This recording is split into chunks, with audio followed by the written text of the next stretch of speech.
7 seconds. That's how long it took for a packed arena, buzzing with noise, to fall into a dead silence. 7 seconds for a giant, undefeated champion to go from mocking a man half his size to staring up at the stadium lights, trying to figure out what just hit him. The air, which had been full of insults and laughter, was now so still you could hear a pin drop. All eyes were glued to two people in the middle of the ring. One was a crumpled giant on the floor. The other, standing perfectly still, not even out of breath, was Bruce Lee. But to really get what happened in those 7 seconds, you have to understand the minutes of public humiliation that came right before. To get the silence, you have to hear the noise. This isn't just a story about a fight. It's about what happens when loudmouthed arrogance runs headfirst into the quiet confidence of a true master. It's a story that's become a legend, whispered in martial arts schools and argued about online for decades. But how much of it is actually true? We're about to find out. The story usually takes place during the martial arts explosion of the 1960s at the Long Beach International Karate Championships. This wasn't just some local tournament, it was the place to be for the world's best fighters. Reputations were made and broken here, and on this day, there was a man in the center of it all who looked more like a monster than a man. In the legend, he goes by a name that promised violence: Marcus Bonebreaker Williams. Williams was a mountain of a man, supposedly 6'7" and over 260 pounds of pure muscle. He was an undefeated brawler who'd built a scary reputation in back alleys and underground fights where there were no rules. His style wasn't elegant, it was just brutal. He walked around with the confidence of a man who had never lost a fight, who believed that size and strength were the only things that mattered. That day, Williams was showing off his power. He'd smashed through thick wooden boards with a single roaring hammer fist. The crowd loved it. Feeling the energy, Williams grabbed the microphone. His voice boomed across the arena, full of arrogance. He made an open challenge. He dared anyone there, any black belt, any so-called master, to try and make him take a single step backward. One by one, guys took the challenge. They charged at him, pushing with everything they had. But Williams stood like a tree, a smug grin on his face as he easily held his ground. It was great showmanship, all designed to make him look unstoppable. And then a smaller figure started moving from the crowd. He was slender, especially next to the giant in the ring. He was 5'7" and maybe 135 pounds. He wasn't a giant or a brawler, he was Bruce Lee. As Lee walked up, the crowd started murmuring, then laughing. Williams looked down at him, his grin turning into a sneer. He leaned into the mic. "What's this?" he bellowed. "They sent me a boy. I asked for a master, not some skinny pretender. You think you can move me? I'll break you without even trying." The humiliation was real. Williams played it up for the crowd, flexing and pointing at Lee, calling him a ballet dancer and a movie tough guy. He was tearing down Bruce Lee's credibility in front of everyone. The crowd, caught up in the moment, joined in. They saw a giant and a man half his size. The outcome seemed obvious. Bruce Lee didn't say a word. He didn't take the bait. His face was completely calm, his eyes locked on the champion with a scary intensity. He just nodded, accepting. The promoter, sensing a legendary or at least profitable moment, declared it an official one-round exhibition. The rules were simple: fight until a knockout or a submission. The arena was buzzing. Everyone loves a David versus Goliath story, but nobody was betting on David. They'd seen Williams's power. They'd seen Lee's size. This was going to be a public execution. The two men took their spots. Williams was still laughing, shaking his head. Bruce Lee, on the other hand, was perfectly still. He settled into his stance, a modified Wing Chun position, coiled like a spring. He looked less like a fighter and more like a scientist about to solve a problem. The problem was how to take apart a man twice his size. The bell rang. Williams, wanting to end the joke quickly, lunged forward with a massive right hook. It was the kind of haymaker that had ended all his other fights, thrown with the force of a battering ram. He put all 260 pounds behind it, aimed right at Bruce Lee's head. But when the punch landed, nothing was there. In the split second it took Williams to throw the punch, Bruce Lee had vanished. He didn't just dodge, he exploded. Using his famous footwork, he was simply gone. As the giant's fist cut through empty air, Lee's own attack had already landed. It wasn't some huge, powerful punch. It was a flicker, a jab to the eyes so fast you could barely see it. That wasn't the knockout blow. It didn't have to be. Its only job was to break the giant's rhythm. The big man recoiled, blinded for a second, his brain trying to process the sharp, stinging pain. For the first time, he was reacting instead of attacking. Before Williams could blink the stars out of his eyes, Lee's second attack was already there. He didn't aim for the head, he aimed for the foundation. A powerful sidekick slammed into the giant's lead knee with a sick crunch. The leg that had been holding up a mountain buckled instantly. The immovable object was suddenly horribly unstable. Williams cried out in pain and surprise as he stumbled, his balance gone. He was falling, a great tree toppling over, but he wouldn't even get to hit the mat on his own, because Bruce Lee was already moving to his final position. As the giant's body bent forward from the knee strike, his solar plexus was exposed for just a fraction of a second. That was all the time Lee needed. He closed the distance, his feet barely touching the canvas, and positioned his fist just inches from the giant's chest. It was the 1-inch punch, the legendary technique Lee had perfected. To the shocked crowd, it probably looked like nothing, a small twitch of the shoulder. It looked like a gentle push. But the force that came from that punch was anything but gentle. All the power from the ground up through his entire body channeled into that one explosive point. It hit Williams' solar plexus like a cannonball.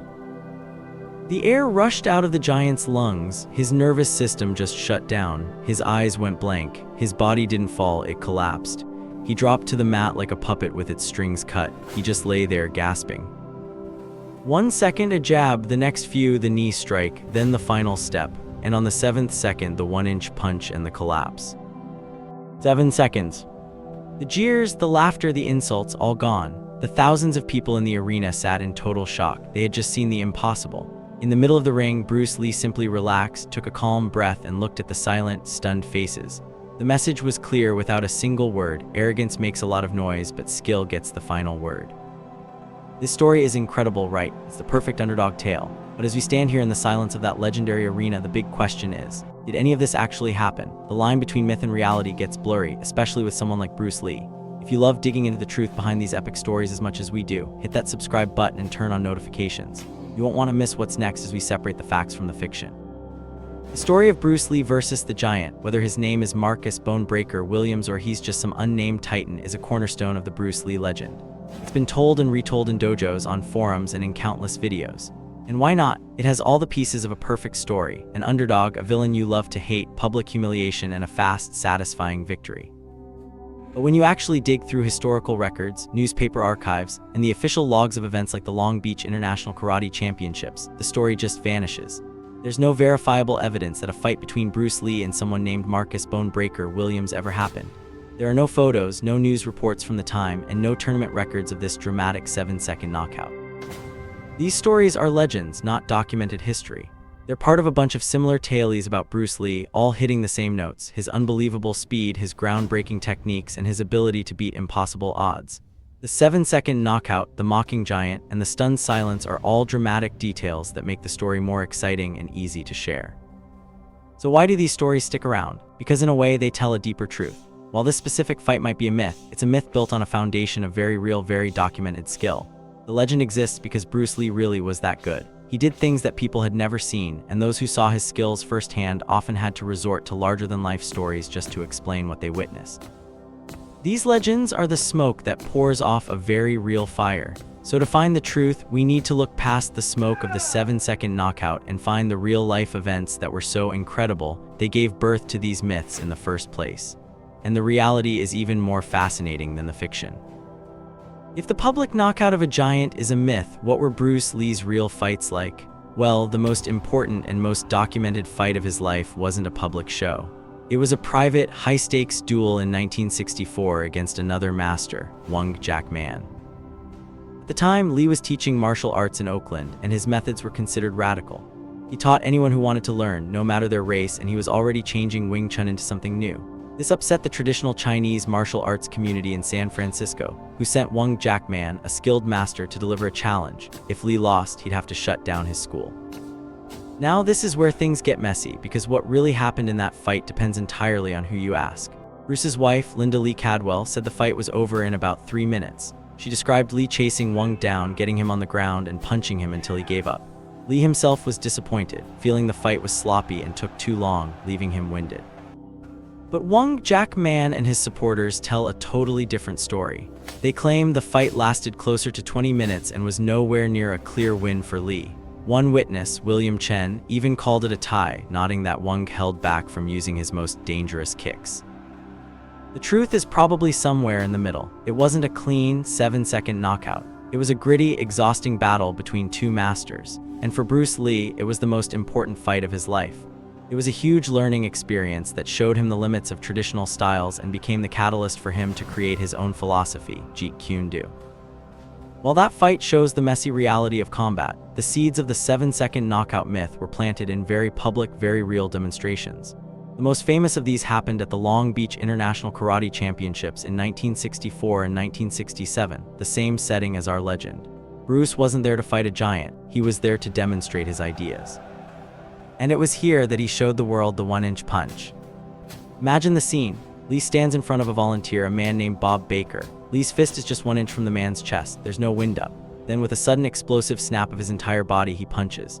The man who had been standing firm is launched backward into a chair several feet behind him, dazed and confused. The crowd erupts in applause, unable to believe how he generated so much power from no distance. This was real, it was documented, and this is the demonstration that built the legends. People who saw it would say, he hit a guy from 1 inch away and sent him flying. From there, it's not a huge leap to, he hit a giant from 1 inch away and the guy just collapsed. The 1-inch punch was the real-life proof that Bruce Lee could generate fight-ending power in a fraction of a second. It was the fact behind the fiction. Beyond that, you have other stories that blur the lines, passed down by those who knew him. One popular tale involves a huge sparring partner at a gym where Muhammad Ali trained. The story goes that this man, weighing over 300 pounds, scoffed at Lee's size. Lee offered a quick demonstration and in just a few seconds had the giant on the ground wheezing. Is that story verifiable fact? No. Just like the Marcus Williams legend, it lacks solid proof. But all these stories, real or imagined, point to the same thing. Bruce Lee's skill was so far beyond what people understood that they had to create legends just to explain it. These 7-second knockout myths aren't just about being a great fighter. They're the perfect story to explain Bruce Lee's entire philosophy, Jeet Kune Do, the way of the intercepting fist. Lee wasn't interested in what he called the dryland swimming of traditional martial arts. He was obsessed with truth in combat, and for him, the truth was that real fights are chaotic and should be ended as fast as possible. Jeet Kune Do, or JKD, isn't a style, it's a philosophy. Lee's famous quote, "Absorb what is useful, discard what is useless, and add what is specifically your own," is the core of JKD. After the messy fight with Wong Man, he realized that sticking to one style was a trap. Lee's answer was to be formless, like water. You put water into a cup, it becomes the cup. Be water, my friend. For a fighter, this meant adapting to your opponent on the fly. If you're facing a brawler like the mythical Marcus Williams, you don't trade power for power. You flow around his attacks and crash into his weak spots, the eyes, the knee, the solar plexus. The intercepting fist part is the key to the 7-second myth. Lee believed the best defense wasn't to block, then counter. That's 2 moves, 2 wasted moments. The JKD ideal is to intercept the attack with your own attack. As your opponent's punch is coming at you, your fist is already on its way to hitting them. That's how a fight can, in theory, end in seconds. This required a level of speed and conditioning that was almost superhuman. Lee was a pioneer of cross-training, using weightlifting, intense cardio, and explosive drills to turn his body into a perfectly tuned engine. The science behind his power, like in the 1-inch punch, was about creating a kinetic chain. The power started in his feet, whipped through his hips and shoulders, and exploded out of his fist at the last second. It wasn't magic, it was physics, perfected through obsession. His speed was just as incredible. People who trained with him claimed he was so fast that regular cameras couldn't capture his moves. They had to be filmed at a higher frame rate and slowed down. He could supposedly snatch a dime out of a person's hand and leave a penny behind before they could close their fist. This speed, combined with interception, made him a nightmare to fight. Finally, there was the mind game. Lee understood that a fight is won in the mind first. In the legend, the giant's biggest weapon was his arrogance. He tried to intimidate Lee, but Lee's complete calm was its own kind of psychological weapon. The giant expected fear. He was met with focused, predatory calm. He was already losing before the bell even rang. The 7-second knockout isn't just a physical act. It's the end result of a philosophy, intercepting an attack, powered by a perfectly conditioned body and executed with the unwavering focus of a master. It might not be literally true, but it's the perfect parable for Bruce Lee's philosophy. So was Bruce Lee publicly humiliated by a champion, only to silence an arena 7 seconds later? The answer is a fascinating no and an emphatic yes. No, there's no historical record of a fight against a named, undefeated giant that ended in exactly 7 seconds. That cinematic moment is a legend. But in a deeper sense, the answer is yes. Bruce Lee's whole life was a 7-second fight against the limits people put on him. He was told he was too small to have real power, so he developed the 1-inch punch and sent men flying. He was told he had to follow a traditional style, so he created the fluid philosophy of Jeet Kune Do.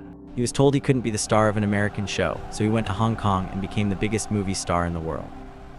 The legends of him beating giants aren't just about fighting, they're stories about his life.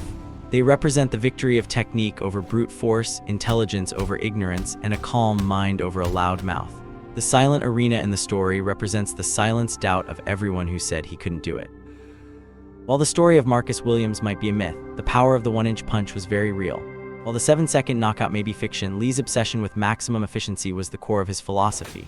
The legend isn't true, but it perfectly illustrates the truth of who Bruce Lee was. A man who proved it's not the size of the man in the fight that matters, but the size of the fight in the man. And the fight in Bruce Lee was immeasurable. What's the most incredible Bruce Lee story you've ever heard, fact or legend? Share it with us in the comments below. And if you want to keep exploring the lives of the world's most legendary figures, make sure you're subscribed. Thanks for watching.